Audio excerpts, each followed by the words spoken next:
Հայաստանի կառավարությունը վերջին 4 տարիներին $1,100,000-ից ավելի գումար է ծախսել, որպեսզի ստեղծվեն 3 էլեկտրոնային համակարգեր։ Դրանք մեր կյանքը պետք է հեշտացնեին ու մեզ ազատեին որոշ քաշքշուկներից։ Տարիներ անց գումարները ծախսվել են, սակայն համակարգերը դեռ չեն գործում։ Ողջույն, ես Արմեն Աթալյանն եմ։ Վարչական դատարանի սնանկության եւ հավատարմագրման էլեկտրոնային համակարգեր մուտք գործել հիմա հնարավոր չէ։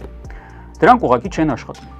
Իսկ ինչու դա չի ստացվել? Ինչպես միշտ չինովնիկներն ինչ-որ բացատրություններ են տալիս։ Էլեկտրոնային համակարգերը ստեղծող ընկերությունն էլ տեխնիկական խնդիրներ է նշում։ Տրանսպորտի միասնական տոմսային համակարգի խափանումներից հետո էլ Թելսելն ու քաղաքապետարանն են ինչ-որ բաներ բացատրում։ Թվում է պարզագույն մի բան է, բայց Հայաստանում դարձել է դարի խնդիրը։ Նման պահերին մեկ էլ հիշում ես Իսրայելը եւ ամիսներ առաջ Հեզբոլլահի զինյալների ձեռքում պայթած փեջերները։ Դա պատմության մեջ ամենամասսայական թիրախային սպանությունն էր։ Մոսադի կողմից կազմակերպված մի քանի հազար թիրախային մահ։ Եվ այս օպերացիան կազմակերպվել էր 10 տարվա ընթացքում։ Թշնամու շարքերում ներդրված լրտեսները, Եվրոպայում ստեղծված կեղծ մատակարար ընկերություններն ու միջնորդները,